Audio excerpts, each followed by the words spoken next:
आईसी कळवळ्याची जाती करीला भाविण प्रीती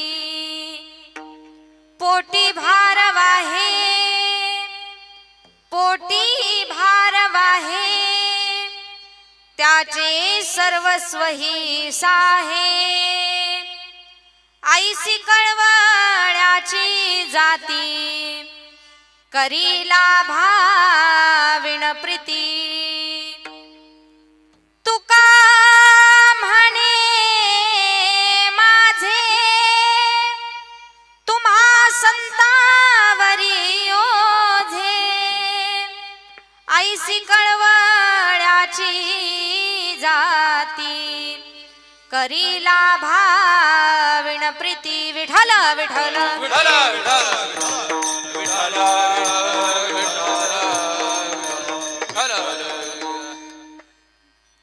योऽन्तः प्रविश मम वाचमिमां प्रसुप्तां सञ्जीवयत्यखिलशक्तिधरस्वधाम्ना अन्यौश्च हस्तचरणश्रवणत्वगादीन् प्राणानमो भगवते पुरुषाय तुभ्यं जय जय श्रीराधारमण जय जय नवल किशोर जय गोपी चित्तचोर प्रभु जय जय माखन चोर जयाचा श्रीरंग केशरी शोभे दुजा पांढरा पाहता चित्त लोभे हिरवा तिजा शांती देई मनाला नमस्कार माझा त्या तिरंगी ध्वजाला रायगडी मंदिरी वसे माझा राया चरणी अर्पितो अजन्मही काया जगदीश्वराशी जोडली जाची अजन्म ख्याती प्रथम वंदितो तुम्हा शिव छत्रपती जिथे ज्ञान विज्ञान संजीव होते जिथे योग विद्येस सामर्थ्य येते जिथे मानवाला मिळे मोक्ष गाथा तुझ्या पायरीशी सदा नम्र माथा पांडुरंगा करू प्रथम नमन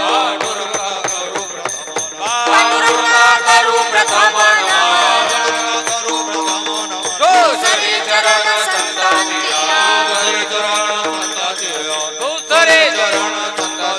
पांडुरंगा करू प्रथम नमन दुसरे चरण संतांचिया त्यांच्या कृपादाने कथेचा विस्तारू बाबाजी सद्गुरु दास तुका पांडुरंगा करू प्रथम नमन दुसरे चरण संतांचिया त्यांच्या कृपादाने कथेचा विस्तारू बाबाजी सद्गुरु दास करू प्रथम नमन दुसरे चरण संतांचिया त्यांच्या कृपादाने कथेचा विस्तारू बाबाजी सद्गुरु दास तुका ओम नमो ज्ञानेश्वरा करुणा करा दयाळा तुमचा अनुग्रह लाधलो पावन झालो चराचरी मस्तक हे पायावरी या वारकरी संतांच्या लेकुराचे हित वाहे माऊलीचे चित्त आईसी कळवळ्याची जाती करीला भाविन प्रीती प्रस्तुत प्राप्त प्रसंगी प्राप्त वेळी प्राप्त स्थळी कीर्तन रूपी सेवेकरिता निवडलेला अभंग अखिल कोट अखिल गुणनिधान रुक्मिणी प्राण संजीवन जगद आधार भगवान पंढरीश पांडुरंग परमात्म्याचे असणारे अत्यंत लाडके लढीवाळ भक्त वितराग संपन्न पंचमवेद निर्माते देहू निवासी जगद्गुरु श्री संत तुकोबराया यांचा गोड आणि चिंतनीय 4 चरणाचा अभंग आज आपण कीर्तन रूपी सेवेकरिता निवडला. विठ्ठल विठ्ठल. प्रस्तुत अभंगामध्ये जगद्गुरु तुकोबराया वर्णन करतात एका आईचं, परंतु आईचं वर्णन करत असताना अभिप्राय त्यांनी संतांना मांडलाय. ज्याप्रमाणे साधू संतांचे जगावरती उपकार आहेत, आई ज्याप्रमाणे लेकरावरती उपकार करते, आईचे आमच्यावरती उपकार आहेत माईबाप, म्हणून प्रथम शब्दामध्ये वापरलं की लेकुराचे हित. स्वतःच्या लेकराचं हित खऱ्या अर्थानं कुठल्या गोष्टीमध्ये जडलंय याचा विचार फक्त आणि फक्त आपली आई करत असते.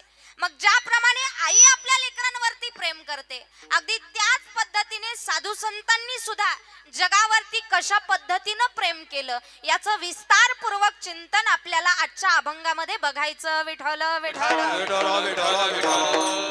कार्यक्रमाचं आयोजन काय, कार्यक्रमाचं नियोजन काय हे जरी सर्वांना ठाऊक असलं तरी अल्पसहा परिहार देणं वक्त्याचं आद्य कर्तव्य आहे.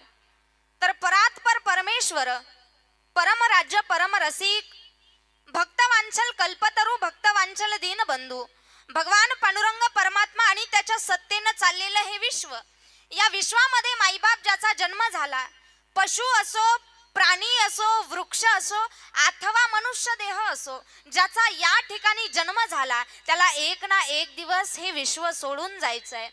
कितीही अधिकारी माणूस या ठिकाणी जन्माला येऊ द्या, ज्याला भरपूर अशा प्रमाणामध्ये आयुष्य माझ्या परमात्म्यानं दिलं, ज्यांचं आयुष्य आम्ही मोजूही शकत नाही, एवढं आयुष्य ज्यांना दिलं त्यांना सुद्धा या ठिकाणी राहता आलं नाही. आपण तर सर्वसामान्य जीव आहोत. 100 वर्षाचं आयुष्य आपल्याला मिळालं, पण त्याच्यातून सुद्धा कीर्तन संपेपर्यंत प्रांजलताईला या ठिकाणी उभं ठेवायचं की अर्ध्या कीर्तनातूनच वरती घेऊन जायचं. एवढी ज्या परमात्म्याची सत्ता आहे, त्या भगवान परमात्म्याच्या सत्तेशिवाय या ठिकाणी तुझी ये सत्ते वेदासी बोलणे सूर्याशी चालणे, तुझी या बळे सूर्याशी चालणे. ए तुझी ये सत्ते वेदासी बोलणे सूर्याशी चालणे, तुझी या बळे तुझी या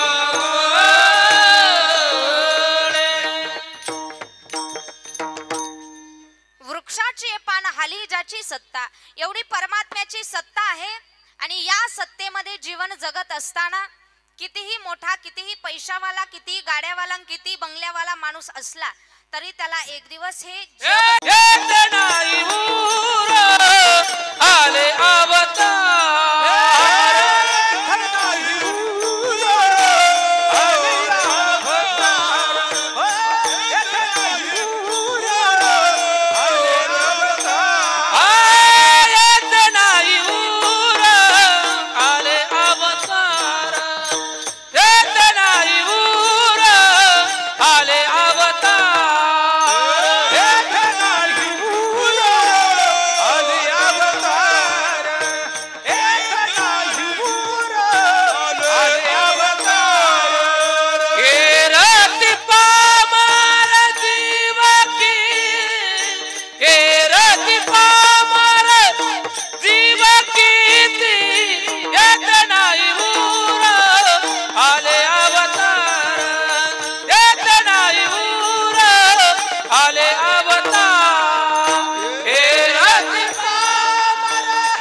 किती. गेल्या 1 वर्षापूर्वी माझ्या वडिलांचे परम मित्र, आदर्श शिक्षक, आदरणीय श्री खकाळ सर यांच्या मातोश्री कैलासवासी अनुसया दामाजी खकाळ आजींना आपल्यातून जाऊन आज 1 वर्ष पूर्ण होतात. असं म्हणतात घरामध्ये सगळ्या गोष्टी आहेत, घरामध्ये सुख आहे, समाधान आहे, पैसा आहे, गाडी आहे, परंतु ज्या माई माऊलीला हे संपूर्ण सुख खऱ्या अर्थानं बघायचं होतं ना, ती माई माऊलीच आज आपल्यामध्ये नाहीये.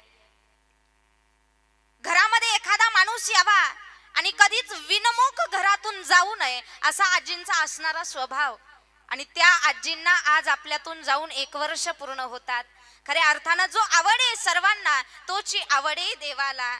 आजीचा स्वभाव एवढा गोड होता, एवढा गोड होता.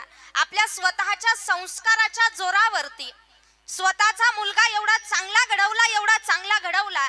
आज त्यांच्या हातून जगातली प्रत्येक मोठ्या पदापर्यंत जाणारी जी छोटी छोटी बालकं आहेत त्यांच्या हातून आज घडतात. असे उत्तम अशा रीते संस्कार ज्या आदर्श मातेनं ज्या कुटुंबाला दिले, ती माता आज आपल्यातून मावळली आहे. आणि आज प्रथम वर्षश्राद्धाचा दिवस आहे. दुःखांकित प्रयागा अशोक बोठे, त्यांचे मुलं आदरणीय श्री जालिंदर दामाजी खकाळ, त्यांची दुसरी मुलगी सौभाग्यवती विमल पंढरीनाथ मुरुमकर, त्याचबरोबर त्यांची नात आणि त्यांची तिसरी मुलगी श्रीमती चंद्रकला आजीनाथ धोंडे. 4 मुली ना. आजींची चौथी मुलगी सौभाग्यवती सुभद्रा भास्कर चेमटे. 80 वर्षाची माय घरामध्ये असावी आणि 80 वर्षाच्या आईला तिची 40 वर्षाची लेक घरामध्ये भेटण्यासाठी यावी. लेकीच्या घरामध्ये कुठल्याच गोष्टीची कमी नाही. माईबाप, लेकीच्या घरामध्ये पैसा भरपूर आहे, सगळ्या गोष्टी भरपूर आहेत, परंतु ती लेक ज्यावेळी भाऊबीजेच्या दिवशी, रक्षाबंधनच्या दिवशी आपल्या 80 वर्षाच्या आईला भेटायला येते ना, त्यावेळी 80 वर्षाची आई स्वतःच्या लेकीच्या पिशवीमध्ये कांदेकुड देण्याची गोष्ट असते का हो? आई त्या पिशवीमध्ये कांदे भरणार. एखादी बडीशेपची पुडी जरी दिसली ना, ती 80 वर्षाची माय त्या लेकीच्या पिशवीमध्ये ते टाकणार का? तर माझ्या लेकीला हे कमी पडायला नको, माझ्या लेकरांना हे कमी पडायला नको. सगळं आज आहे त्या जागेवरती आहे, परंतु आदर्श माता खऱ्या अर्थातून आपल्यातून मावळलेली आहे. त्यांची प्राणज्योत खऱ्या अर्थानं गेलेली आहे. मी माझ्या पांडुरंग परमात्म्याच्या चरणी प्रार्थना करेल, हे देवा, हे परमेश्वरा, माझ्या कीर्तन सांगण्यातून आणि तुम्हाच्या सर्व श्रवण भक्तीतून जेवढं काही पुण्य आज खऱ्या अर्थानं एकत्रित होईल, तेवढं सगळं पुण्य आपल्याला वरती आज आजींच्या नावे पाठवायचं आहे. बरं, हे पुण्य का पाठवायचं? गोड अशा प्रकारचं प्रमाण माझे तुकोबराय सांगतात. तुका म्हणे पितृ आशीर्वाद देती, तुका म्हणे पितृ आशीर्वाद देती, तुका म्हणे पितृ आशीर्वाद देती, तुका म्हणे पितृ आशीर्वाद देती, तुका म्हणे पितृ आशीर्वाद देती, तुका म्हणे पितृ आशीर्वाद देती. कल्याण इच्छिताती त्यांचे सदा, कल्याण इच्छिताती त्यांचे सदा, तुका म्हणे पितृ आशीर्वाद देती, तुका म्हणे पितृ आशीर्वाद देती, तुका म्हणे पितृ आशीर्वाद देती, तुका म्हणे पितृ आशीर्वाद देती.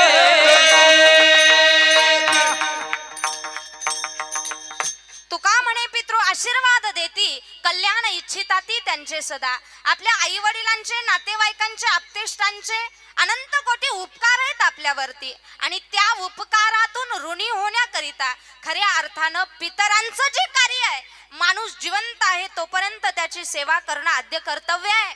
परंतु ज्यावेळी जीव निघून जातो, जीव गेल्याच्या नंतर सुद्धा जे काही कार्य असतात ते करावे लागतात. मग माईबाप आयुष्यामध्ये आल्याच्या नंतर घडी घडी काळ वाटेयाची पाहे. काळाचा घाव आपल्यावरती टपलेला आहे, कधी कुणाला जावं लागेल सांगू शकत नाही.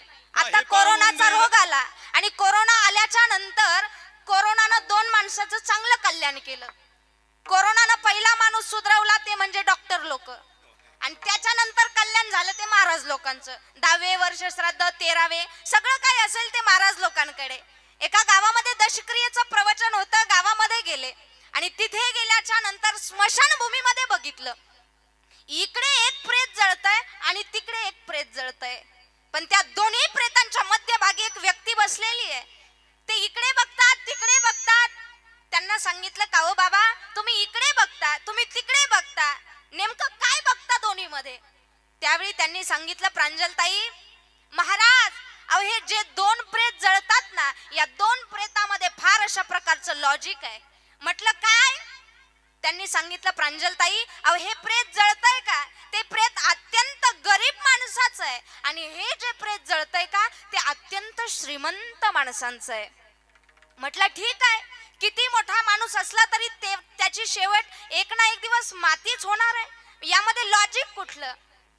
त्यानं सांगितलं, प्रांजलताई या प्रेतानं आयुष्यभर काजू बदाम खाल्ले हो, आणि या प्रेतानं आयुष्यभर चटणी भाकर खाल्ली. म्हटलं ठीक आहे, अन्न मान धन येतो प्रारब्धाधीन, प्रारब्धाचा भाग आहे ज्याचा त्याचा, यामध्ये लॉजिक कुठलं? त्यांनी फार गोड उत्तर दिलं, महाराज अहो हे प्रेत दिसतंय, चटणी भाकर खाल्ली तरी सुद्धा त्या चटणी भाकरीची राखत झाली, आणि या प्रेतानं आयुष्यभर काजू बदाम खाल्ले, पण या प्रेताची सुद्धा काजू बदामाची सुद्धा राखत झाली. आम्ही अभिमान करतो, आम्ही अहंकार करतो. एकदा एक बाबा आले, प्रांजलताई अहो 100 एकरचा मालक आहे. आता मला वाटलं 100 एकरचे मालक म्हटल्याच्या नंतर त्यांना वाटलं महाराज जितके कडक आहेत त्याच्यापेक्षा कडक मी आहे, माझ्याकडे आले 100 एकरचा मालक आहे. आणि त्या बाबांना मी एकच उत्तर दिलं, बाबा आजा मेला पंजा मेला बाप म्हसणा गेला, देखत देखत नातू पंतू तोही तैसा झाला. अहो बाबा, तुमचे वडील सुद्धा म्हणत होते मी 100 एकरचा मालक आहे, तुमचे आजोबा म्हणत होते मी 100 एकरचा मालक आहे, आणि आता तुम्ही सुद्धा म्हणता की मी 100 एकरचा मालक आहे. बाबा 100 एकर जागेवरती राहिली हो, पण जी माणसं त्या जमिनीला माझं म्हणत होती ना, ते माणसं या ठिकाणी राहिली नाही. विठ्ठल विठ्ठल माणसांमध्ये सुद्धा फार अशा प्रकारचा फरक आहे माईबाप. काही माणसं आम्हाला प्रेम देतात आणि काही माणसं आमचं वाटोळं कसं व्हावं याचा विचार करतात. आणि कलियुगाचं एक खरी गोष्ट आहे, कलियुगामध्ये वाक्य माझं नोट डाऊन करून ठेवा, कलियुगामध्ये जो माणूस जितका वाईट वागन लोक त्याला तेवढं जास्त डोक्यावर घेतात. कलियुगामध्ये जो माणूस जितका वाईट वागेल माणसं त्याला तेवढं जास्त डोक्यावरती घेतात. परंतु एकदा जर का परमात्म्याच्या कर्माचा भोग फिरला, कर्माचं चक्र खऱ्या अर्थानं फिरलं, तर एक वेळी देव तुम्हाला माफ करेल माईबाप, परंतु तुम्ही केलेलं कर्म तुम्हाला कधीच माफ करू शकत नाही. काही माणसं आमचं चांगलं व्हावं, आमच्या हिताच्या गोष्टी आम्हाला सांगतात. आता या ठिकाणी 2 वर्ग पडतात. पहिला वर्ग आहे स्वार्थी आणि दुसरा वर्ग आहे परार्थी. स्वार्थी जीवनाचा जर विचार केला तर जी माणसं दुसऱ्याचं काळ झालं तरी हरकत नाही, पण माझं चांगलं झालं पाहिजे. एक गृहस्थ अशी लांब दाढी वाढलेली, आणि दाढी वाढली आणि त्यांना एक तल्लप होती. आता कुणाला कशाची तल्लप, कुणाला कशाची तल्लप, पण त्यांना मला वाटतं बिडी पिण्याची तल्लप होती. शेतामध्ये बसले होते, उन्हाळ्याचे दिवस होते, आणि त्यांनी काय केलं, बिडी पेटवण्याचा प्रयत्न केला, पण बिडी पेटवता पेटवता त्यांच्या दाढीलाच आग लागली. आता ते दाढी विझवण्याचा प्रयत्न करतात, बिडी खाली फेकून दिली, दाढी विझवण्याचा प्रयत्न करतात. बरं, तिकडून एक त्यांचेच खानदानी आले, तलपीवाले, ते आले आणि त्यांनी विचार केला, अरे त्याची दाढी जळतीये, मला सुद्धा बिडी पेटायची. आता त्यांची दाढी विझवली पाहिजे का बिडी पेटवली पाहिजे? काय केलं पाहिजे? दाढी विझवली पाहिजे. आता हे पण महाभाग जरा चॅप्टर होते, ते गेले आणि स्वतःची बिडी त्यांच्या दाढीला पेटू लागले. अरे म्हटले माझी दाढी जळाली, तो म्हटला तुमची दाढी जळाली तरी चालेल, पण माझी बिडी पेटली पाहिजे. म्हणजे स्वार्थी लोक आहेत, दुसऱ्याचं काही झालं तरी हरकत नाही, परंतु स्वतःचं मात्र चांगलं झालं पाहिजे. विठ्ठल विठ्ठल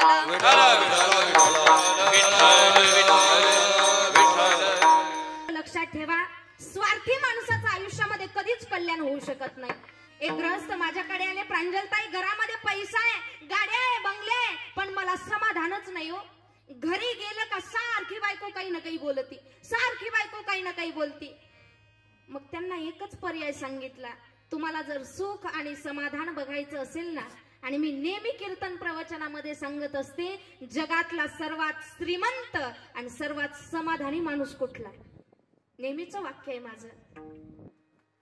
ज्या पुरुषाच्या घरामधील दोन जावा, दोन भावांचा, दोन जावांचा, सासूचा आणि सुनेचा, नंदेचा आणि भाऊजाईचा खळखळून हसण्याचा आवाज ज्याच्या घरामधून येतो ना, तो जगातला सर्वात समाधानी आणि सर्वात श्रीमंत माणूस.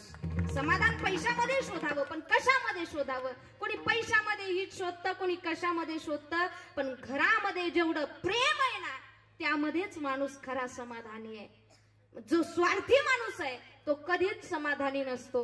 हा झाला पहिला वर्ग. आणि दुसऱ्या वर्गाचा विचार केला तर ते जीवन आहे परार्थी जीवन.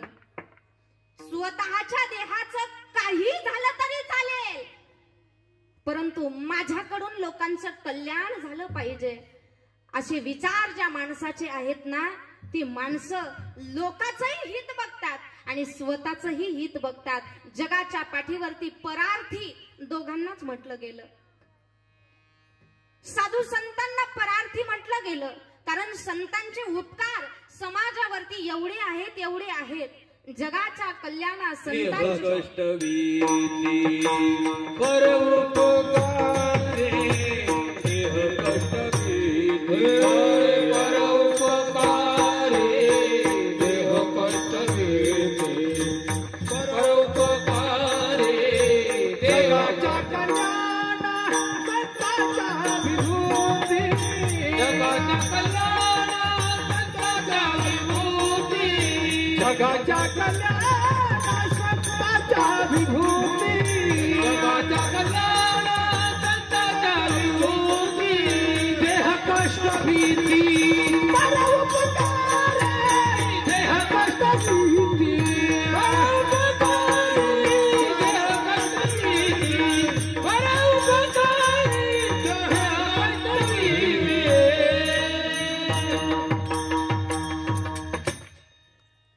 जगाच्या कल्याणा संतांच्या विभूती, देह कष्टविती परोपकारे. संपत महाराजांनी सुंदर अशा प्रकारचं प्रमाण गायलं. पण माझी विनंती असेल, कीर्तन संपल्याच्या नंतर एखाद्या माणसानं जर टाळी वाजवली नाही किंवा थोडी जोरात वाजवली तर कीर्तन संपल्याच्या नंतर महाराज वेगळं पाकिट वगैरे काही घेत नाही तुमच्याकडून. मग पाकिट घेत नाही महाराज, तुमच्याकडून मानधन घेत नाही. फक्त कीर्तनामध्ये अपेक्षा एवढीच असते की तुम्ही दोन्ही हातानं टाळी वाजवायची, दोन्ही हाताने टाळी वाजवायची आणि मुखानं परमात्म्याचं नामस्मरण करायचं. कारण का? आम्ही भगवंताचं नामस्मरण करतो यामध्ये नवल काय, आम्ही कीर्तन ऐकतो यामध्ये नवल काय. लोगामध्ये जगद्गुरु तुकोबरायांचं कीर्तन चालू आहे आणि जगद्गुरु तुकोबरायांच्या कीर्तनामध्ये छत्रपती शिवबाराजे समोर बसले. जशा पद्धतीने तुकोबरा कीर्तनामध्ये प्रमाण गातात, राजे आनंदाने डोलतात. परंतु आनंदाने डोलणारे राजे लक्ष गेलं आऊसाहेबांचं. आऊसाहेब विचार करतात, अरे माझं लेकरू जर असंच कीर्तन ऐकत बसलं तर उद्या स्वराज्याचं काय होणार. पण एका मातेच्या अंतकरणातला भाव ओळखला माझ्या तुकोबरायांनी. प्रमाण बंद केलं आणि राजांना सांगितलं, राजा अरे उठ, तुझ्या आईनं तुझं नाव ठेवलं ना, फार विचार करून नाव ठेवलं राजा तुझं. अरे शिव तुझे नाव ठेविले पवित्र, राजा अरे शिव तुझे नाव ठेविले पवित्र, छत्रपती सूत्र विश्वाचे तू. राजा तू कीर्तन ऐकत बसू नको. खाली बसलेली माणसं म्हणतील, ज्या अर्थी तुकोबराय म्हणतात कीर्तन ऐकू नका, मग त्या अर्थी आम्ही इथं कशाला येऊन बसलो, तुकोबरायांचं ऐकावं का? पण नाही माईबाग, तुकोबराय म्हणतात, राजा अरे नाण्याच्या दोन बाजू, पहिली बाजू परमार्थाची, परमार्थाची बाजू ही आम्ही सांभाळू, परंतु खऱ्या अर्थानं स्वराज्याची जी गादी आहे ती बाजू तुम्हाला सांभाळायची. म्हणून राजे तुम्ही कीर्तन ऐकू नका. त्या राजानं साधू संतांचा आशीर्वाद, साधू संतांची उपमा, त्यांच्या पद्धतीने चालणं आणि त्यांचे संस्कार अनुकरणामध्ये आणणं. राजांचं हे जीवन होतं ते परार्थी जीवन होतं. स्वतःच्या देहाची काही झाली तरी चालेल, परंतु माझ्यापासून माझी जनता सुखवली पाहिजे. याला परार्थी जीवन म्हणतात. साधू संतांनी सुद्धा आपलं जीवन परार्थी समाजाच्या कल्याणासाठी वापरलं. आम्ही वैकुंठवासी आलो याची कारण अशी. भगवान परमात्म्याचे साधू संतांचे जे अवतार आहेत, यदा यदा ही धर्मस्य ग्लानिर्भवती भारतः, याच्या पुढे जाऊन पवित्राणाय साधूनाम विनाशाय च दुष्कृतां धर्म संस्थापनार्थाय संभवामी युगे युगे. जगाचं हित कशामध्ये? प्रत्येक माणसाचं प्रत्येक माणसाचे संस्कार, प्रत्येक माणसाचं हित कशामध्ये? हे साधू संतांनी आम्हाला शिकवलं. संतांनी आमच्यावरती एवढे उपकार केले, त्यांच्या उपकारातून आम्ही ऋणी होऊ शकत नाही.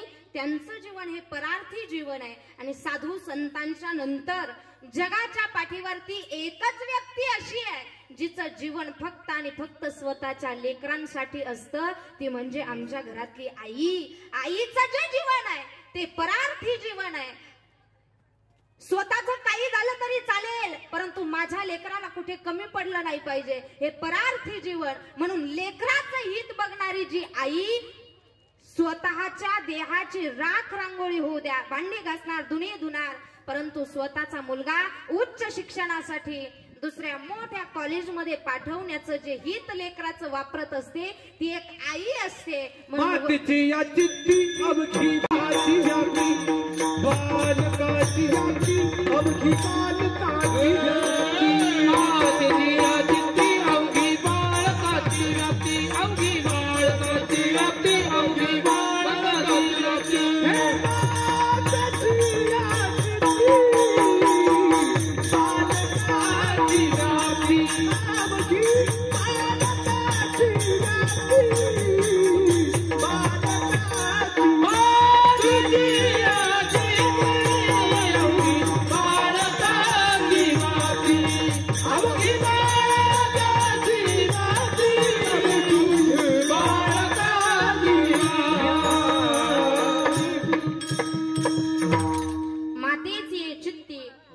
अवघी बालकाची व्याप्ती. लेकराचं हित शोधणारी खऱ्या अर्थानं आमच्या घरातली आई असते. घरामध्ये सगळी काम आवरली, उशिरा झोपणार, परंतु सगळ्यात अगोदर उठून आमचा डबा जी तयार करते ती आमच्या घरातली आई आहे. आणि ती आई खऱ्या अर्थानं लेकराचं हित कशामध्ये? प्रथम शब्द अभंगाच्या प्रथम चरणामध्ये हित हा आला. बर, हित म्हणजे नेमकं काय? आम्ही कशामध्ये हित मानतो? आम्हाला पैसा आला, आम्ही म्हणतो आता आमचं हित झालं, आमचं कल्याण झालं. परंतु पैसा कितीही असू द्या, पैशामध्ये हित नाही. आता काही काहींची लग्न होत नाही, काही जण म्हणतात बायको मिळाली तर आमचं हित खऱ्या अर्थानं झालं. एक गृहस्थ त्यांना म्हटलं, बाबा वय होत चाललं तुमचं, नामस्मरण करा, नामचिंतन करा. तो म्हटला, हे देवाचा माझा 36चा आकडा आहे. काय म्हणलं ते? देवाचा माझा 36चा आकडा आहे. म्हटलं ठीक आहे, तुम्ही देवाची सेवा नका करू, पण घरातल्या आई वडिलांची तर सेवा करा. ते म्हणे, हे ते म्हातारे तर मी कधीच घराबाहेर हाकलून दिले, त्यांचं माझं अजिबात जमत नाही. आणि तेवढ्यात त्यांनी त्यांचं घड्याळ बघितलं. म्हणे, महाराज तुमच्या नादात माझ्या आरतीचा टाइमच हुकून गेला. अरे देवा, मलाही प्रश्न पडला, हे आई वडिलांची सेवा करत नाही, देवाचं नामस्मरण करत नाही, मग हे आरती नेमकं कोणाची करतात? त्यांच्या पाठीमागे शोध घेण्यासाठी मी गेले. आणि पाठीमागे जाता जाता त्यांच्या घराचा ज्यावेळी दरवाजा उघडला, त्या दरवाजावरती एक माई माऊली अशी बसली होती. केस मोकळे सोडलेले होते आणि असा मोठा टीका तिनं लावलेला होता. यानं आरतीचं ताट केलं. जय पत्नी देवा मैया, जय पत्नी देवा, पत्नी बैठे पलंग पर, पत्नी बैठे पलंग पर, पति करे सेवा. ओम जय पत्नी देवा. जय देव जय देव जय माझी बायको, तुझे जे सांगशील ते मी ऐको. जय देव जय. त्यानं स्वतःच्या बायकोचीच आरती सुरू केली. ज्यांचं लग्न होत नाही त्यांना वाटतं अरे लग्न झाल्यावर तरी हित माझं होईल, पण त्याच्यातही हित नाहीये. खरं हित कशामध्ये? हित ते करावे देवाचे चित्त, हित ते करावे देवाचे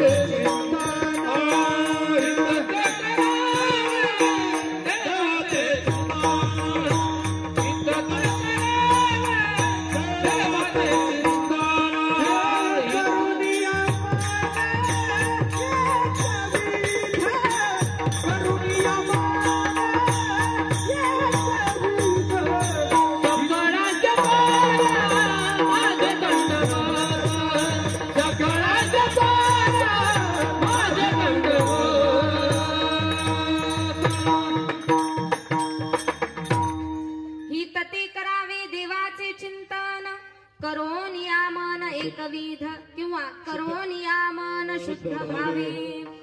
हित खऱ्या अर्थानं आमचं परमार्थामध्ये आहे, पण याच परमार्थाला वाटचाल लावून देणारी आमची माय आहे. ज्या ठिकाणी आमचं हित दडलेलं त्या ठिकाणी प्रथम स्थान दिलं जातं ते आमच्या घरातल्या आईला. म्हणून साधू संतांनी नव्हे तर शास्त्राने सुद्धा वर्णन करताना अगोदर मातृदेवो भव, नंतर पितृदेवो भव. सर्वोच्च स्थान जे आहे ते खऱ्या अर्थानं आपल्या आईला दिलं. म्हणून वर्णन करताना सुद्धा साधू संतांनी वर्णन केलं की ज्या ठिकाणी लेकराचं हित त्या ठिकाणी आईचे कष्ट अभंगाचं लेकुराचे लेकुराचे हित, लेकुराचे हित, लेकुराचे हित, लेकुराचे हित, लेकुराचे हित, लेकुराचे हित, लेकुराचे हित, लेकुराचे हित, लेकुराचे हित, लेकुराचे हित, लेकुराचे हित,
लेकुराचे हित वाहे माऊलीचे चित्त.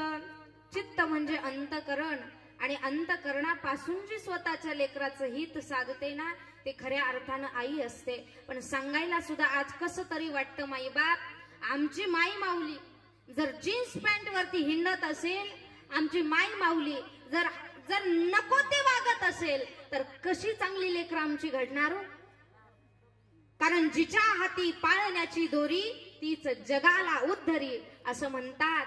परंतु आमची आई जर आज वाया गेली, 7 वाजता ज्यावेळी आमच्या टीव्हीच्या मालिका सुरू होतात, 12 पर्यंत आमच्या घरातली जर टीव्हीच बंद होत नसेल तर कसा परमार्थ घडायचा आणि कसे राजे जन्माला यायचे? आज म्हणतानाही अतिशय शोकांतिका वाटते. परंतु लुगड्यावाली बाई बघायची, कपाळभर कुंकू आहे डोक्याला, नऊवार लुगडं अंगावरती धारण केलेलं आहे, फक्त दोन्ही हात उघडे आहेत, बाकी सगळं झाकलेलं आहे. डोक्यावरती पदर कसा घ्यावा आणि स्त्रीचं वाक्यच एका गोष्टीमध्ये सांगितलं, स्त्री कशी असावी ऐका. स्त्रीच्या वाणीमध्ये गोडवा, स्त्रीच्या डोक्यावरती पदर आणि स्त्रीच्या अंतकरणामध्ये शुद्धता असावी, ही एका स्त्रीची व्याख्या केली. पण ही स्त्री आम्हाला बघायला भेटते पूर्वीच्या काळामध्ये. आता जी ही पिढी गेली ना, नंतर आम्हाला लुगडं दिसणार नाही माईबाप, नंतर आम्हाला फक्त जीन्स पॅन्ट आणि मटेरियलच दिसेल. परंतु एका घरामध्ये आई असावी, वडील असावे. मुलगा नुकता जन्माला यावा, दवाखान्यामध्ये जाण्याची वेळ आहे, मुलगा जन्माला येणार आहे. मला सांगा खाकाळ सर, आपल्या हाताला थोडस खरचटलं आणि त्यातून थोडं रक्त आलं, किती वेदना होतात, किती वेदना होतात. फक्त थोडस खरचटलं, आमच्या हाताला खरचटलं तर आम्ही इकडं तिकडे बघतो, कावरे बावरे होतो. पण ज्यावेळी एका लेकराला जन्म देण्याची वेळ असते माईबाप, लेकराला जन्म द्यायचा डॉक्टरांनी प्रश्न टाकावा, एक तर आम्ही तुमच्या मुलाला वाचू शकतो, नाही तर तुमच्या पत्नीला वाचू शकतो. सगळ्यांचं उत्तर एक येतं. पती म्हणतात मुलाला नका वाचू, माझ्या पत्नीला वाचवा. आई वडील म्हणतात अहो लेकराचं होऊ द्या, काही पण होईल, पण आमच्या लेकीला वाचवा. सासू सासरे म्हणतात नातवाचं काही झालं तरी चालेल, परंतु आमच्या सुनेला वाचवा. सगळ्यांचं उत्तर ऐकून ज्यावेळी डॉक्टर साहेब घरामध्ये जातात, हॉस्पिटलमध्ये जातात आणि हॉस्पिटलमध्ये गेल्याच्या नंतर प्रश्न करतात त्या आईला, आई अगं एक तर मी तुम्हाला वाचू शकतो, नाही तर तुमच्या मुलाला वाचू शकतो. पण त्यावेळी ती माय माऊली खऱ्या अर्थानं म्हणत असते, डॉक्टर साहेब अहो माझं झालं गेलं, पण माझं लेकरू या विश्वामध्ये येईल. अहो 9 महिने 9 दिवस हाडाचं काढं रक्ताचं पाणी करून मी त्या लेकराला वाढवलंय डॉक्टर साहेब. माझ्या जीवाचं काही झालं तरी चालेल, मी गेले तरी चालेल, पण माझ्या लेकरानं हे विश्व बघावं.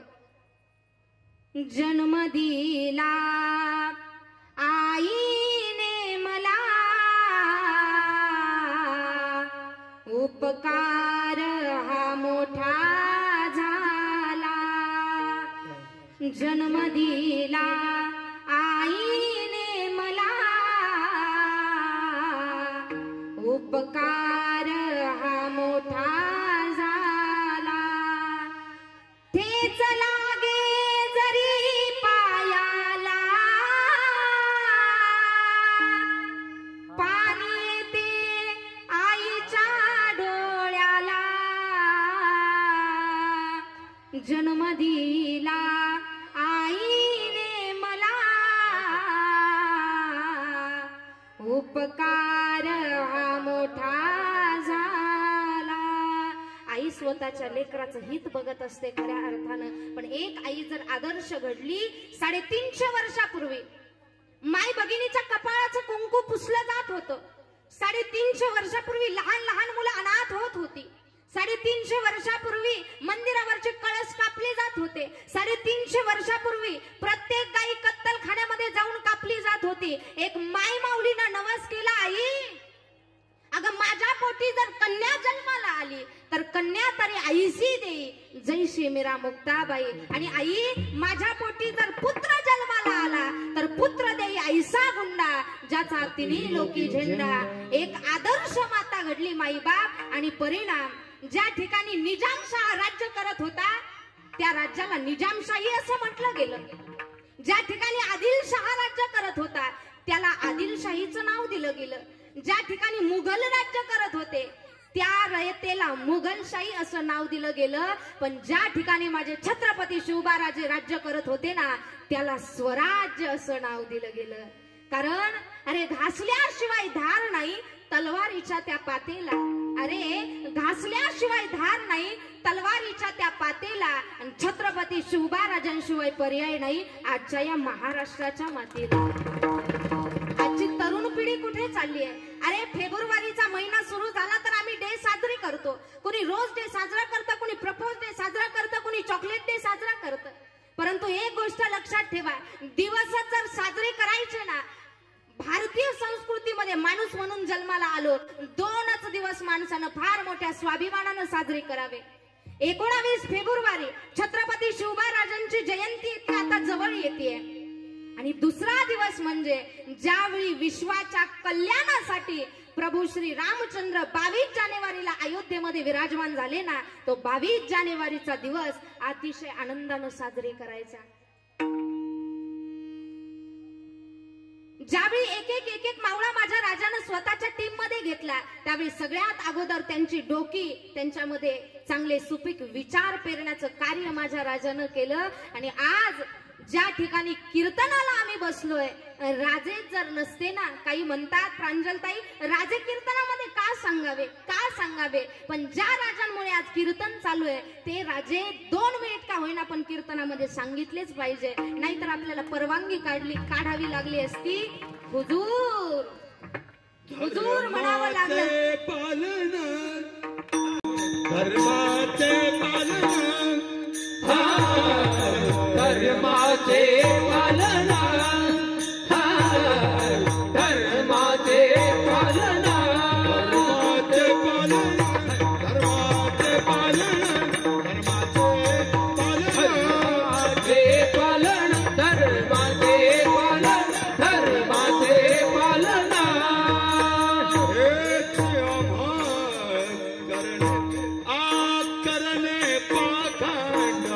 खंडन करणे पाखंड खंडन हेची आम्हा करणे हेची आम्हा करणे करणे पाखंड करणे पाखंड हे आम्हा करणे हेची आम्हा करणे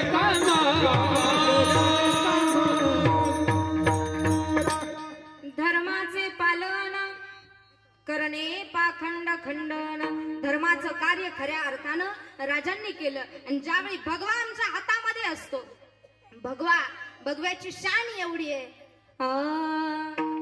चला उठा रे उचला भगवा,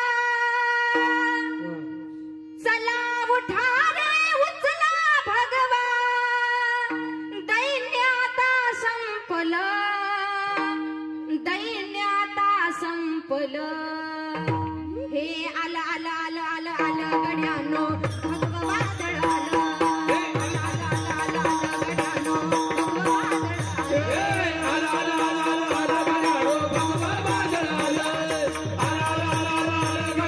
भगवा दळ आलं. सर्वांनी टाळी वाजवा.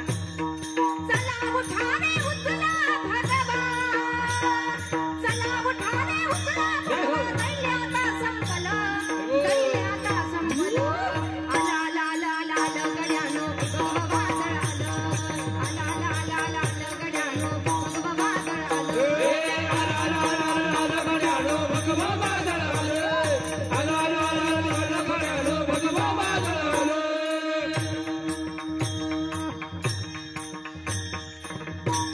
ज्यावेळी भगवा आमच्या हातामध्ये असतो त्यावेळी आज मनोज साहेब जरांगे माईबाप ज्या दिवशी उपोषणाला बसले त्या दिवशी सर्वात अगोदर प्रतिमा छत्रपती शिवबाराजांची पाठीमागे होती. राजांच्या विचारावरती तरुण जर आज चालला तर मला नाही वाटत आत्ताशी कलियुगाला पूर्ण होऊन 5000 वर्ष झाले, पण या 5000 वर्षामध्ये आज माणूस माणसामध्ये राहिला नाही. परंतु जर याच्या पुढची पिढी जर चांगली घडायची असेल तर राजांचे विचार आम्हाला आत्मसात करावे लागतील. पण राजांनी सुद्धा कीर्तन ऐकलं, राजांनी सुद्धा अगोदर आम्ही आमच्या प्रियसीला आवडेल असं जगतो. मी सांगून गेले आम्ही रोज डे साजरा करतो, पण मी तर या मताची आहे रोज डे साजरा करायचा ना करा तुम्ही साजरा, पण घ्या ते गुलाबाचं फूल.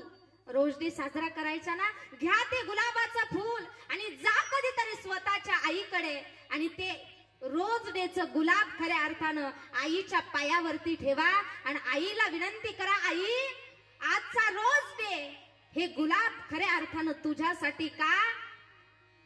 एखादा मुलगा उच्च शिक्षणासाठी दुसऱ्या गावामध्ये जावा आणि उच्च शिक्षण चालू असताना एखादी रूम भाड्यानं घ्यायची आहे, परंतु कमीत कमी भाडं कुठे लागेल याचा विचार करतोय. 2-3 दिवस भाडे शोधण्यामध्ये गेले आणि एक चांगला माणूस भेटला आणि त्यानं कमी पैशामध्ये त्याला घराचं भाडं ठरवून दिलं, कमी पैशामध्ये भाडं ठरवून दिलं.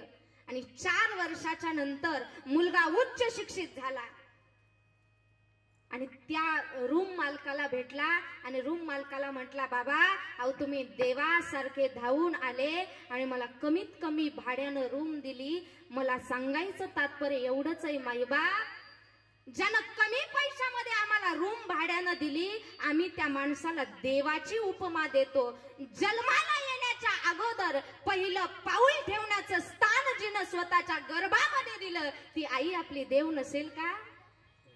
रूम भाड्यानं दिली तर त्या माणसाला देव केलं, पण जिनं जन्माला घातलं तिला आम्ही आज कुठे पाठवलं. घ्या ते गुलाब आणि वाह कधीतरी स्वतःच्या आईच्या पायावरती, आई आजचा माझा रोज डे हा तुझा असेल ग, मला जन्म दिला, वेदना सहन करून या विश्वाचं सुंदर अशा प्रकारे सौंदर्य मी आज तुझ्यामुळे बघितलं ना, आजचं हे गुलाब तुझ्यासाठी विठ्ठल. पण संस्कार खऱ्या अर्थानं भगवान परमात्म्यानं सुद्धा साधू संतांकडून घ्यावे. पण संतांनी अभंगाचा विषयच असा आहे, वर्णन जरी आईचं केलं असलं तरी अभिप्राय मात्र संतांना मानलंय. संतांनी संतांच्या आयुष्याचं कल्याण कसं केलंय ऐका. कदाचित प्रसंग तुम्ही ऐकला असेल नसेल मला माहित नाही, पण लक्ष देऊन ऐका. महाराष्ट्रामध्ये तुकोबराय नावाचे संत जन्माला आले आणि ही गोष्ट सुद्धा फार वर्षापूर्वीची आहे. तुकोबरायांनी त्याच्या अगोदर एकही कीर्तन केलेलं नव्हतं. परार्थी जीवन बघा. आणि त्या काळामध्ये एक मुसलमान व्यक्ती अशी होती ज्या मुसलमान व्यक्तीच्या मुखातून शब्द निघावा आणि त्याचं उच्चारण वेदामधून व्हावं एवढी अधिकारी व्यक्ती त्या ठिकाणी होती. कीर्तन करण्यासाठी दुसऱ्या राज्यातली लोक त्या महात्म्याचं कीर्तन ऐकण्यासाठी येत होते. फार अधिकारी माणूस, फार अधिकारी. पण एकदा प्रसंग घडला. माझ्या तुकोबरायांना आतुरता आहे. अरे कोण मुस्लिम कीर्तनकार आहे, त्याचं दर्शन मला घ्यायचंय. कोण मुस्लिम कीर्तनकार आहे. ते बोलले की त्यांच्या मुखातून वेद बाहेर निघतात. तुकोबरायांना त्यांची भेट घ्यायची, परंतु भेट काही होत नाही. एकदा स्वप्न दृष्टांत झाला आणि तुकोबरायांना माझ्या पांडुरंग परमात्म्यानं स्वप्नामध्ये सांगितलं, तुकोबा अरे यावेळी आषाढीला तू आलास ना, 2 दिवस जरा जास्त पंढरपूर मध्ये थांब. तुझ्या जीवनाचं कल्याण त्या 2 दिवसामध्ये होणार आहे. आषाढीची वारी अतिशय आनंदानं पार पडली. द्वादशीचा दिवस उजाडला, फराळ केलं. पण तुकोबरायांच्या अंतःकरणामध्ये एकच भाव आहे, अरे अशी कोणती व्यक्ती आहे,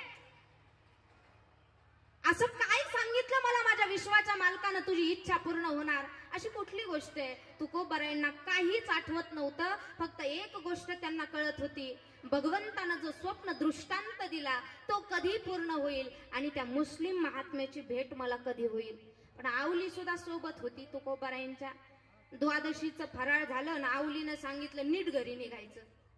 आता तुकोबरायांची आवली सांगत होती, आपली सांगते यामध्ये काय नवल आहे तेव्हा.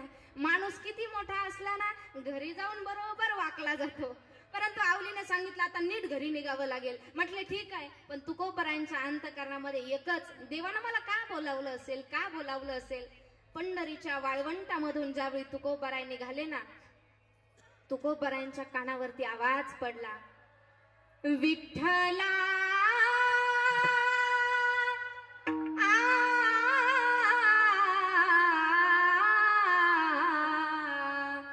पांडुरंगा माया बापा, चंद्रभागेतील पाणी बोले, विठ्ठल विठ्ठल विठ्ठला, वाळवंटातील वाळू बोले, विठ्ठल विठ्ठल विठ्ठला, विठ्ठल माझा माझा माझा माझा माझा, विठ्ठल माझा मी विठ्ठलाचा.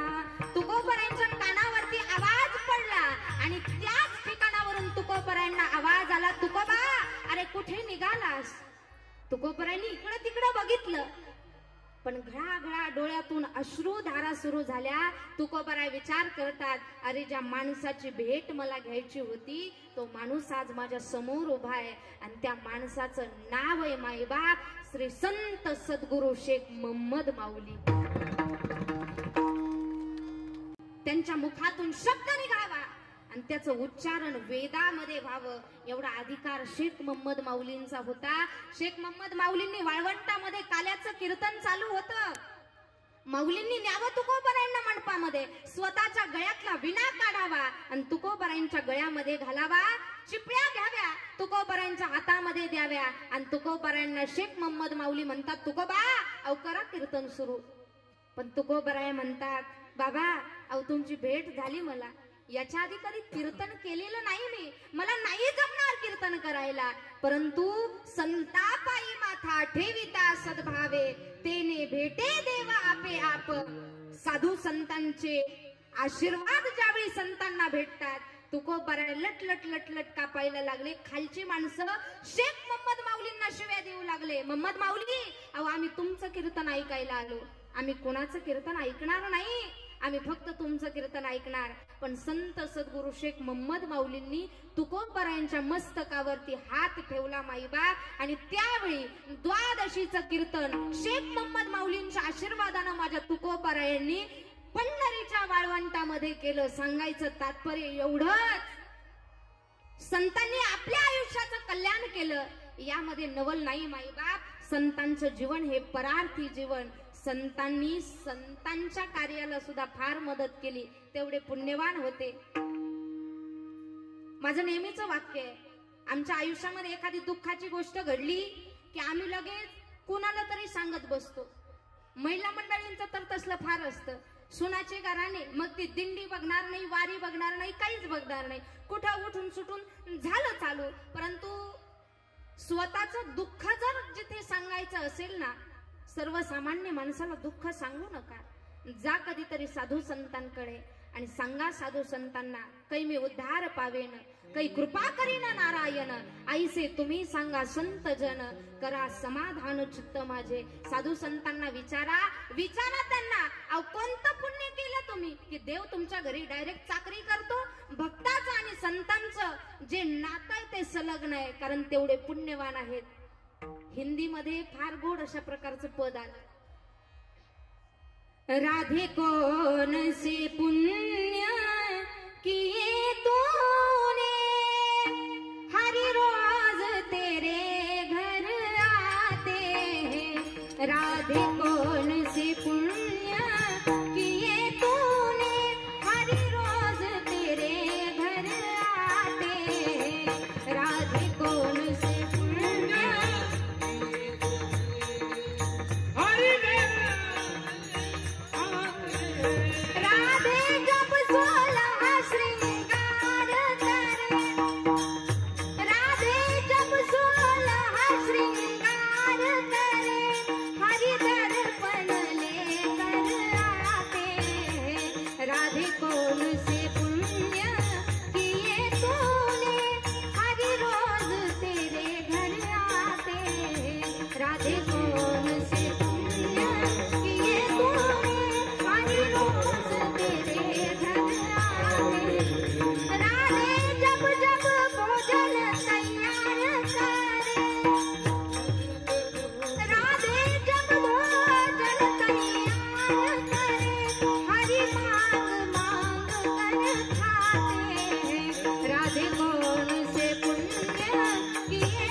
विचारा कधीतरी साधू संतांना, विचारा कधीतरी भक्ताला, असं कोणतं पुण्य तुम्ही केलं की विश्वाचा मालक डायरेक्ट तुमच्याकडे येतो.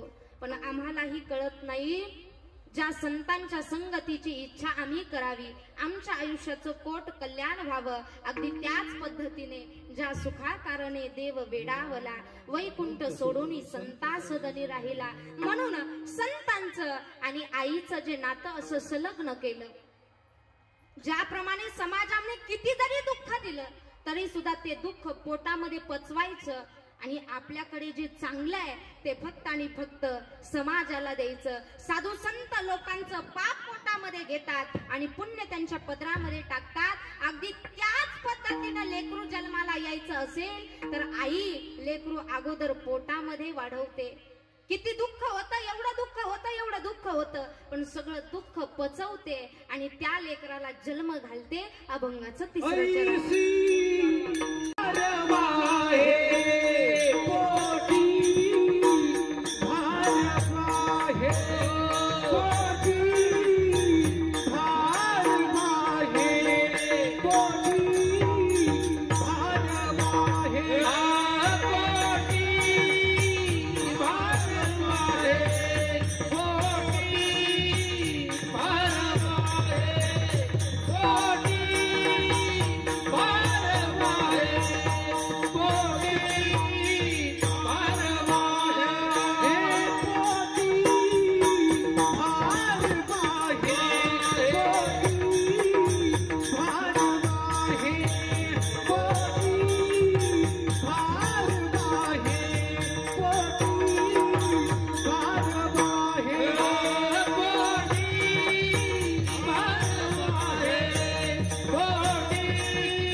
कळवळ्याची साथी आईची कळवळ्याची साथी आईची कळवळ्याची साथी आईची कळवळ्याची साथी कोटी मारवा हे त्यात सर्वस्व हीच आहे कोटी मारवा हे त्यात सर्वस्व हीच आहे आईची कळवळ्याची साथी आईची हाती राहते आईची कळवळ्याची साथी आईची कळवळ्याची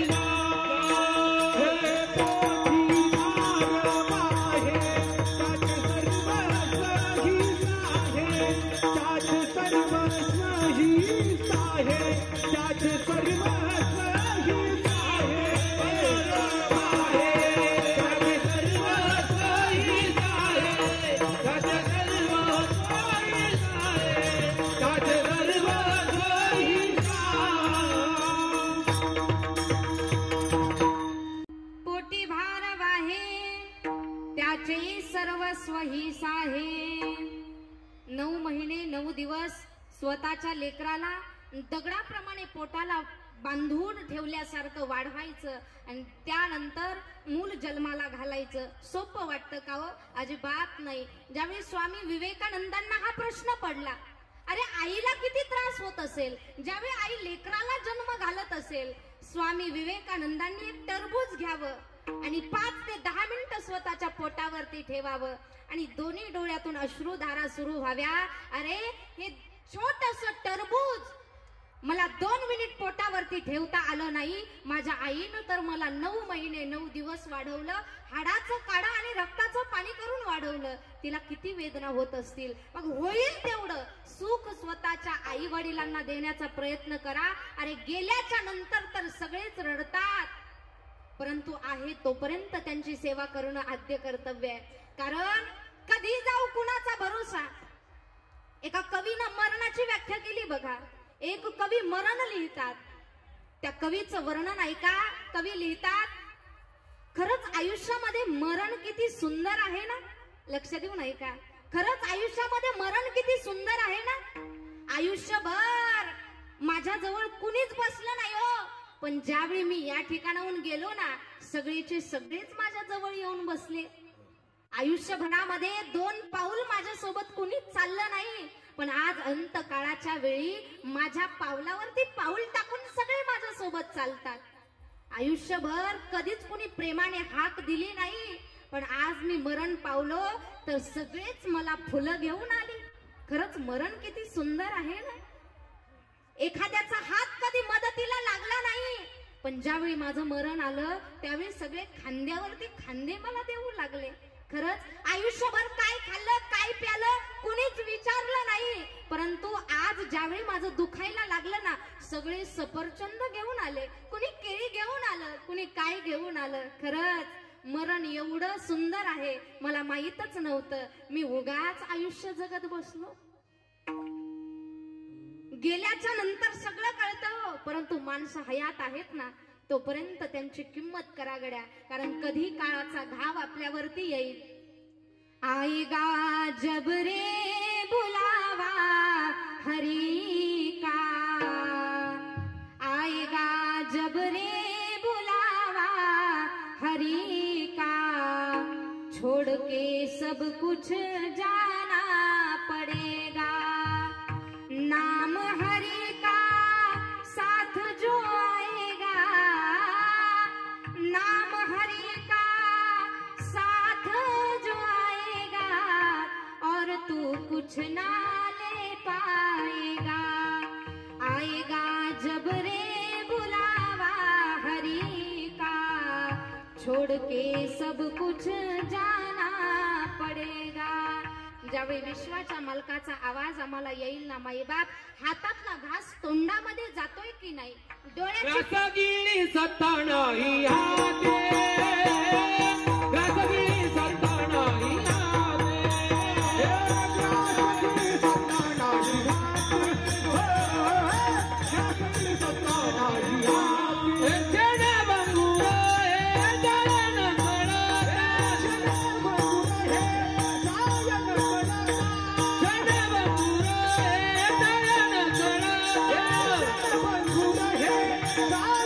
रत्नागिरी सत्ता नाही आते रत्नागिरी सत्ता नाही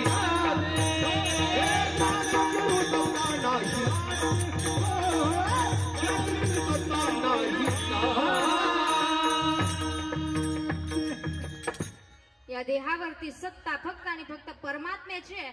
कधी आवाज देईल आणि कधी जावं लागेल हे विश्व सोडून सांगू शकत नाही. हयात आहात तोपर्यंत इतरांना प्रेम द्या आणि आम्ही जर इतरांना प्रेम दिलं ना माईबाप लोक सुद्धा आम्हाला प्रेमच देतील. पण प्रेमाची व्याख्या घरामध्ये आम्हाला प्रेम मिळत नाही. पण घरामधून ज्यावेळी माणसाला प्रेम मिळत नाही त्यावेळी माणूस दुसरीकडे प्रेम शोधण्याचा प्रयत्न करतो. आता घरामध्ये लेक गेली आणि सून आली. खरं सांगा बरं महिला मंडळ, माझी शपथ घेऊन सांगा, महाराज कीर्तन झाल्यावर गेले तरी काही हरकत नाही, पण खरं सांगा सून ज्यावेळी घरामध्ये येते आम्ही खरंच तिला प्रेम देतो का? खरंच देतो का? अहो स्वतःच्या लेकीला जर चपाती लाटता नाही आली तर हात धरून आम्ही शिकवतो बाळा अशी लाट. परंतु ज्यावेळी तीच सून चपातीचा आगार बिघडवते ना त्यावेळी आपण तिच्या आई वडिलांच्या पिढ्यांचा उद्धार करतो. लेकीकडून एखादी चूक झाली ना तर आम्ही म्हणतो बाहेर जायला नको, चार भिंतीच्या आतमध्ये लपलेलं बरं. पण ज्यावेळी तीच चूक तुमच्या घरातल्या सुनेकडून होते ना आम्ही गावभर बोभाटा करतो. खरंच आम्ही सुनेला मूल मानतो का? मानतो का? नाही मानत. एका सासू सुनेला देव प्रसन्न झाला, दोघींनी तपश्चर्या केली होती आणि दोघींना देव प्रसन्न झाले आणि भगवान परमात्मा अगोदर सासूकडे गेले. म्हटले बाई तुला काय मागायचं ते माग. पण सासूनं सांगितलं अजिबात जमणार नाही. मी मागितलं आणि त्याच्यापेक्षा जास्त जर माझ्या सुनेनं मागितलं तर काय होईल? म्हटले आधी सुनेला मागा. भगवान परमात्मा सुनेकडे गेले आणि सुनेला सांगितलं बोल बाई तुला काय पाहिजे. पण सून सुद्धा माझ्यासारखी चॅप्टरच होती. ती म्हटली माझ्यापेक्षा जर माझ्या सासूनं मागितलं तर अगोदर सासूला मागा. देव बिचारा भोळा आहे. भगवान परमात्मा गेले सासूकडे, माग तुला काय मागायचं ते. पण सासू म्हटली नाही नाही आधी माझ्या सुनेलाच मागावं लागेल मग मी मागेल. मग देव म्हटले आता मी चाललो. आता दोघींचं ऐकत नाही, आता मी चाललो. पण सून हुशार होती. सुनेनं देवाला बोलून घेतलं, देवा ऐका मला द्यायचं ना अगोदर मला द्या. पण सासूनं देवाला सांगितलं होतं देवा मला काहीच नको, जेवढं माझ्या सुनेला देताना त्याच्या 10 पट मला द्यायचं. काय सांगितलं होतं सासूनं? जेवढं तिला देताना त्याच्या 10 पट मला द्यायचं. आता भगवान परमात्मा सुनेकडे आले आणि सांगितलं बोल बाई. ती म्हटली माझ्या सासूनं काय मागितलं आधी ते सांगा. देव म्हटले तुझ्या सासूनं तुझ्यापेक्षा 10 पट मागितलं. आता ही बिचारी हुशार होती. म्हटली देवा मला एवढं सुंदर बनव, एवढं सुंदर बनव, माझ्यासारखं सुंदर जगामध्ये कोणीच नसलं पाहिजे. हिला तर थासतो म्हटलं. हिच्यापेक्षा 10 पट तिची सासू सुंदर झाली. देवा मला भरपूर पैसा दे, भरपूर पैसा दे. हिला जेवढा दिला तिच्यापेक्षा 10 पट हिला दिला. आणि बिचारी हुशार होती. देवा मला नॉर्मल अटॅकचा झटका येऊ दे, नॉर्मल.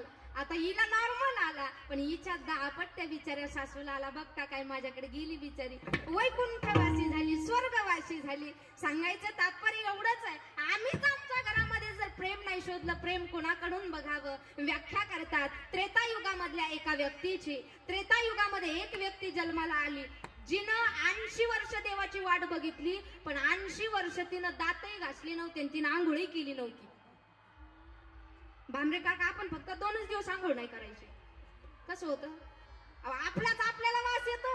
पण त्या माई माऊलीनं 80 वर्ष आंघोळ केली नव्हती, 80 वर्ष ब्रश केला नव्हता. आणि ज्या माई माऊलीनं 80 वर्ष ब्रश केला नाही तिनं तिच्या दातानं असं बोर तोडावं. कसा वास येत असेल इमॅजिन करा थोडं, कसा वास येत असेल. पण अंतरीची घेतो गोडी, घेसी तेव्हा देसी ऐसा असती उदार. भगवान परमात्मा भोळी भक्ती घेत असतो परंतु भक्ताला सर्व काही देत असतो. रोज वनामध्ये जावं, रोज फुलं गोळा करून आणावी. आम्ही जर देवपूजाला बसलो ना महिला मंडळ, आम्ही देवपूजा करायला बसलो आणि चुकून 2 अगरबत्त्या आमच्या हातामध्ये आल्या, आम्ही एक पटकन ठेवून देतो. का? एक संध्याकाळच्या होईल, आताच 2 कशाला लावायच्या, एक रात्रीच्याला होईल असा विचार आम्ही करतो. परंतु रोज वनामध्ये जावं आणि रोज त्या बिचारीनं आज मग माझे प्रभू श्री रामचंद्र येतील, उद्या माझे प्रभू श्री रामचंद्र येतील. राम आल्याच्या नंतर मी काय करेल? राम आएंगे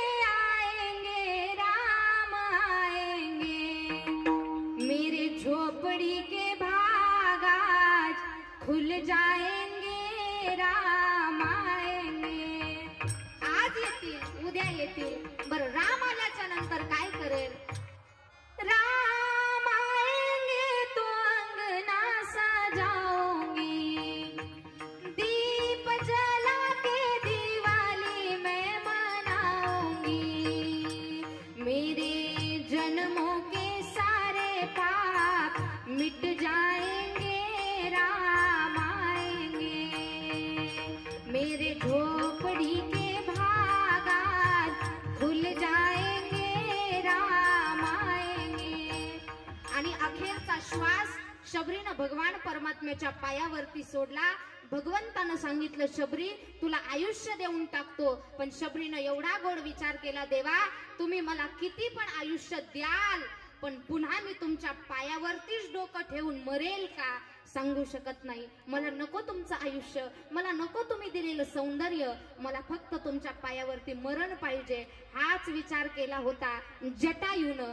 जटायू ज्यावेळी सीतेसाठी लढले आणि प्रभू श्री रामचंद्रानं मांडीवरती घेतलं, देवानं विचारलं, जटायू तुला आयुष्य देतो. जटायू म्हणतात, देवा मला आयुष्य नको, मला तुमच्या पायावरती मरण पाहिजे, मरण.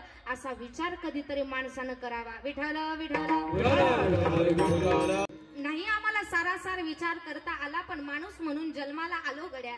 नाही देव कळाला हरकत नाही, नाही संत कळाले हरकत नाही, पण तुका म्हणे माय बापे अवघी देवाचीच रूपे. जोपर्यंत आमच्या घरामध्ये पांडुरंग नावाचा बाप जिवंत आहे, तोपर्यंत आम्हाला पंढरीच्या पांडुरंग परमात्म्याचे पाय धरायची गरज नाही. जोपर्यंत रुक्मिणी नावाची आई आमच्या घरामध्ये जिवंत आहे, तोपर्यंत आम्हाला पंढरीच्या रुक्मिणी मातेचं दर्शन घेण्याची गरज नाही. एका गावामध्ये एक सुखी कुटुंब असावं.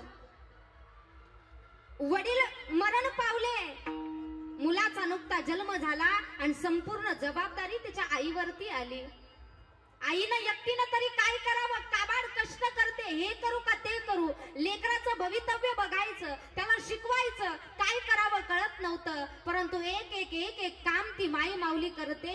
मुलाचं प्राथमिक शिक्षण पूर्ण झालं, उच्च शिक्षणासाठी मुलगा परदेशामध्ये त्या माई माऊलीनं भांडे घासून आणि धुणं धुवून पाठवला. रोज दर रविवारी एसटी मध्ये जाते, पोस्टमन कडे जाते आणि विचार करते, माझ्या लेकरानं चिठ्ठी पाठवली का, माझ्या लेकरानं चिठ्ठी पाठवली का. पण पोस्टमन रोज म्हणतो, आई आज काही तुमची चिठ्ठी आली नाही, आजी आज काही तुमची चिठ्ठी आली नाही. पुन्हा मनाला समजावते, माझं लेकरू आहे, कामात असेल, विसरलं असेल कदाचित, पण नक्की माझ्याकडे येईल, नक्की माझ्याकडे येईल. त्याचं दैव असं चांगलं झालं, माईबाप परदेशामध्ये त्याचं लग्न लागलं गेलं. लग्न लागलं, सिटीमध्ये राहण्यासाठी परदेशातून आला, पण लग्न झालेलं सुद्धा आईला कळालं नाही. पोस्टमन कडून पत्र आलं आणि त्या पत्रामध्ये कळालं, अरे माझ्या लेकरानं लग्न केलं. आईच्या डोळ्यामध्ये पाणी यावं. आई विचार करते, अरे ज्याला एवढं मोठं केलं, भाकरीमध्ये पैसे बांधून ज्या मुलाला दिले, लग्न केलेलं त्यांनीच मला सांगितलं नाही. पण मी कसा तरी पत्ता काढून माझ्या मुलाकडे जाते. त्या आईनं लगबगीनं बसमध्ये बसावं. वयोवृद्ध माय माऊली आहे, अंगावरती फाटलेली साडी आहे, परंतु जावं शहरामध्ये आणि आपल्या लेकराचा मोठा बंगला बघावा. तिला वाटलं, बंगला बघितल्याच्या नंतर आनंद वाटला आणि मला ज्यावेळी माझा लेकरू बघेल ना, त्यावेळी त्याला आनंद होईल. घरामध्ये लगबगीने शिरते तर सुनेनं भिकारीण म्हणून पाठीमागे काढून दिलं. सून म्हटली, भिकारी नाही, हाकलून दिलं. लेकानं सुद्धा भिकारीण म्हटलं आणि घराच्या बाहेर हाकलून दिलं आईला. परंतु काही दिवसाच्या नंतर त्या गेटचे वॉचमॅन नाही का, गेटचे वॉचमॅन त्या माई माऊलीला रोज गेट समोर बघतात आणि गेट समोर बघून म्हणतात, आई रोज तुम्ही इथे उभे राहता आणि रोज एक काळ्या कलरची गाडी बघता, तुम्ही का बघता ती गाडी, कोण आहे तुमचं त्या गाडीमध्ये. त्या आईनं सांगावं, खरं सांगू का दादा, अहो जी गाडी दिसते ना, ती गाडी माझ्या लेकराची आहे. अहो तुमची अवस्था अशी, तुमचं लेकरू मोठं साहेब आहे, त्यानं तुम्हाला घरात घेऊ नये का. पण आर्ततेची हाक ती आई देते. खरं सांगू का, अहो माझं काही झालं तरी चालेल, पण ज्यावेळी त्या गाडीत बसलेला मी माझा लेक बघते ना, त्यावेळी मला फार आनंद होतो. मी जरी सुखात नाहीये काही हरकत नाही, पण माझं लेकरू तरी सुखात आहे ना, याचीच अपेक्षा मला आहे.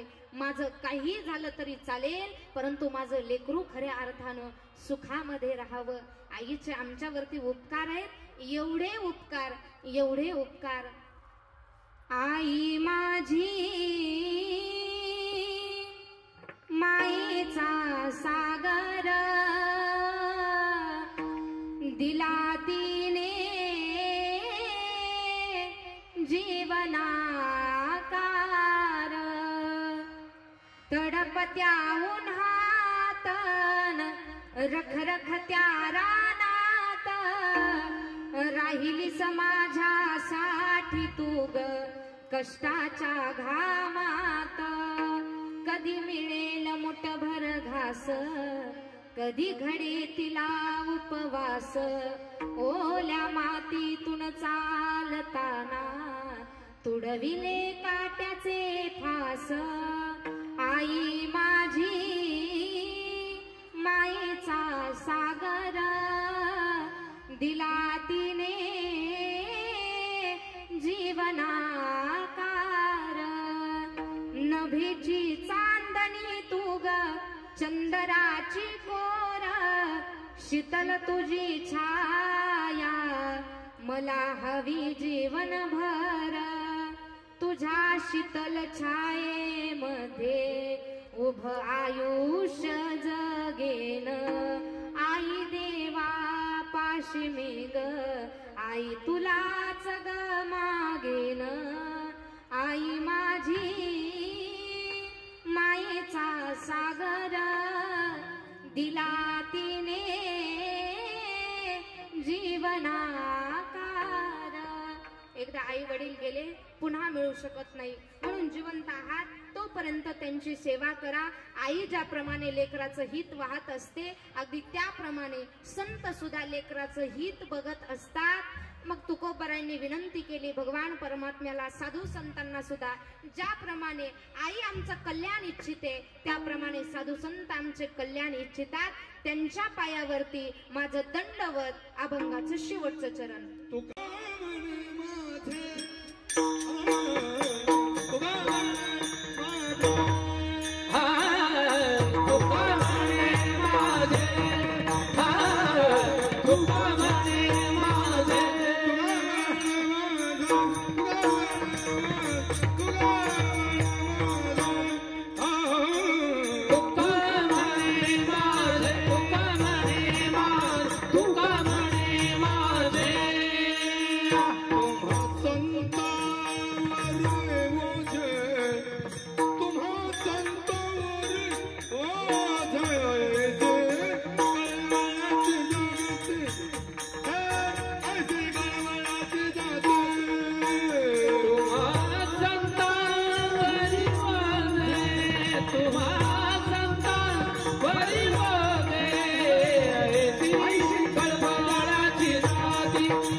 माती करीला भाविन प्रीती यथामती यथावकाश अभंगाच्या धावता भावार्थ बघण्याचा प्रयत्न केला. आमच्या कैलासवासी अनुसया आजी, वडिलांचे परम मित्र, आदरणीय आदर्श शिक्षक खाकाळ सरांनी बऱ्याच दिवसापासून सांगितलं वर्ष श्राद्धाचं कीर्तन. म्हटलं ठीक आहे, करावं लागेल, काही अडचण नाही. कारण नात्यानं विचार केला तर आजीची मी नातच समजायचे आणि आजीच्या वर्ष श्राद्धाचं कीर्तन खऱ्या अर्थानं नातीनं करावं हे मोठं सौभाग्य. आणि पर्व काळ अतिशय सुंदर आला. कारण परवा माझ्या भगवान परमात्म्याचं रुक्मिणी मातेचं लग्न झालेलं आहे आणि 2-3 दिवसावरती खऱ्या अर्थानं ज्या मातेनं उत्कृष्ट असा पुत्र घडवला अशा माझ्या राजाची जयंती आली. मी सुरुवातीलाही बोलून गेले, खाकाळ कुटुंबावरती उत्कृष्ट अशा प्रकारचे संस्कार असे केले. आज या आदर्श मातीचा मुलगा खऱ्या अर्थानं मोठ्या उच्च पदावरती जे शिक्षण घेतात त्यांना सुद्धा शिक्षण देण्याचं कार्य खऱ्या अर्थानं खाकाळ सरांकडून चालू आहे. असो, बोलण्याच्या ओघामध्ये एखादा वाईट शब्द गेला असेल, अल्पबुद्धीचे दोष बरोबर असेल, ती साधू संतांची माझ्यावरती असणारी कृपा. कारण काय झालं सांगू का, 7-8 दिवस झाले सारखे 2-2 कार्यक्रम चालू आहेत. काल सकाळचं कीर्तन मिरजगावला झालं, रात्रीचं कीर्तन पारनेरला झालं. कार्यक्रम तुमच्या आशीर्वादानं तरी भरभरून अशा पद्धतीने चालू आहेत. कारण महाराष्ट्रामध्ये असे सुद्धा दाखले आहेत, नामवंत कीर्तनकार आहेत, परंतु स्वतःच्या परिसरामध्ये नाव घेतलं का लोक त्यांना शिवाय देतात. पण माझ्या भागामध्ये माझी तेवढी एक गोष्ट चांगली आहे. सकाळी आमच्यावरती नितांत प्रेम करणारे, महाराष्ट्रामध्ये ज्यांचं चांगल्या पद्धतीनं नाव आहे असे गजर हरिनामाचा युट्यूब चॅनल वाले दादा छत्रपती संभाजीनगरवरून रात्रभर प्रवास करून दादा माझ्याकडे या ठिकाणी कीर्तन शूट करण्यासाठी आले. आणि ज्यावेळी दादा या ठिकाणी आले त्यावेळी भापकर मामाला फोन केला. म्हटलं भापकर मामा, आपली माणसं आलेत, त्यांच्या नाश्त्याची सोय करावी लागेल. माझ्या एका शब्दावरती रुईकर माणसं कधीही कुठल्याही सेवेला नेहमी तत्पर असतात. असंच आजन्म अशा प्रकारचं प्रेम तुमचं माझ्यावरती राहावं हीच ईश्वरचरणी प्रार्थना. आणि घरी गेल्याच्या नंतर गजर हरिनामाचा या युट्यूब चॅनलला सर्वांनी सबस्क्राईब करायचं, लाईक करायचं. कारण कसं असतं माहितीये का, आयुष्यामध्ये पैशापेक्षा जास्त किंमत ही माणसांना असते. आज चॅनलचं नाव जर सर्च केलं, युट्यूबला चॅनलचं नाव जर सर्च केलं तर प्रत्येक महाराष्ट्रातला नामांकित कीर्तनकार चॅनल वरती आहे. माझं सुद्धा आता काल्याचं कीर्तन, पैठणला माझी कथा झाली, काल्याचं कीर्तन त्यांनी टाकलंय. आणि ज्यावेळी मी भाऊंना विचारलं, भाऊ मानधन किती द्यावं लागेल, म्हणे महाराज अहो तुम्हाला तरी आम्ही मानधन सांगणार नाही. सांगायचं तात्पर्य एवढी प्रेमाची माणसं भेटली, तुम्ही एवढ्या लांबून प्रवास करून या ठिकाणी आलात, संपूर्ण कीर्तनाचं शूटिंग केलं. अंतकरणापासून भाऊंचे आभार. कीर्तनाला सुंदर अशा प्रकारचे मृदुंग वाजून ज्यांनी साथ केली. आमचं शिक्षणही सोबत एका संस्थेमध्ये झालं. हरिभक्तपरायण श्रीगोंद्याचं वैभव विकास महाराज अवसरे अतिशय गोड अशा प्रकारचा मृदुंग वाजवला. महाराजांचा हात जर बघितला ना, महाराजांनी जर एखाद्याला झापड हाणली तर तो माणूस 2 दिवस जागेवर उठू शकत नाही. कारण वय जरी लहान असलं ना तरी मृदुंग मात्र फार गोड वाजवतात. एकदा जोरदार टाळी वाजवा विकास महाराजांसाठी. तेही श्रीगोंद्यावरून आले, त्यांनाही कीर्तन होतं पण ते कॅन्सल करून या ठिकाणी आले. अंतकरणापासून तुमचे आभार. नेहमी कार्यक्रमाला ज्यांची साथसंगत असते असे स्वराला अंकार हरिभक्तपरायण संपत महाराज जगताप असतील, हरिभक्तपरायण आमच्या घरची माणसं सचिन महाराज कदम असतील, ही आमच्या घरचीच माणसं झाली. आता कधी कार्यक्रम, एक गाडी चाललो, झाला कार्यक्रम, आलो. अंतकरणापासून तुमचे आभार. तुमच्या दोघांच्या बाबतीत जर बोलायला गेलं तर स्वरातील स्वर, तालातील ताल, फुलातील सुगंध आणि गुळातील गोडवा म्हणजे तुम्ही दोघांनी गायलेली चाली आहेत. आणि आपल्या परिसरामध्ये खऱ्या अर्थानं उच्च अशा प्रकारचं नाव गायन क्षेत्रामध्ये ज्यांचं आहे असे आदरणीय आमचे आमटे मामा असतील, त्यांचे सुद्धा वेळोवेळी नेहमी सहकार्य असतं. कुठेही कार्यक्रम असला तरी वेळोवेळी उपस्थित राहतात. द्यावे तेवढे धन्यवाद, त्यांना सुद्धा कमी आहेत. आमचे पेटीवाले बाबा असतील, वैयक्तिक नाव मी कुणाचंच घेणार नाही, माणसं सगळी माझेच आहेत. विनेकरी बाबा असतील, एखादा शब्द चुकीचा गेला असेल तर तो माझा चुकीचा असेल. माझा आवाज काही एवढा मोठा नाही, परंतु आपल्या परिसरामध्ये अगदी मोठमोठ्या महाराजांसाठी ज्यांची साऊंड सिस्टीम असते असे आमचे काका सुद्धा या ठिकाणी उपस्थित आहेत. त्यांचेही अंतकरणापासून आभार. गायकवाड मामा माहित आहे, मला माहित आहे गायकवाड मामा, कारण त्यांनी बऱ्याच वेळा एकदा तर कुठं मला वाटतं जामखेडला कीर्तन होतं, सगळ्या मशनी फुटल्या, कारण रस्ताच एवढा बेकार होता. पण तरी सुद्धा फार सुंदर सिस्टीम लावली. आणि काल सुद्धा कुठेतरी घोटाळा झाला म्हणून छोटं मॉनिटर आणलं. सिस्टीम फार मोठी आहे. अंतकरणापासून त्यांचे आभार. झालेली सेवा आणि पदरामध्ये पडलेलं पुण्य आदरणीय कैलासवासी आजींच्या चरण रविंदावरती आणि माझ्या पांडुरंग परमात्म्याच्या चरण रविंदावरती अर्पण. आणि एक महत्वाची गोष्ट, सासूची सेवा कशी करावी ही खरंच मनापासून आमच्या खाकायचे बरं का. कारण शाळा सांभाळायची, लेकरं सांभाळायची, घरदार सांभाळायचं, पतिराजांना सुद्धा सांभाळायचं आणि एवढं करून सुद्धा सासूची सेवा अंतकरणापासून करायची. खरंच आदर्श मॅडमला मानलं. अंतकरणापासून तुमचे आभार. खाकाळ सरांवरती प्रेम करणारा प्रत्येक क्षेत्रातील माणूस या ठिकाणी उपस्थित आहे.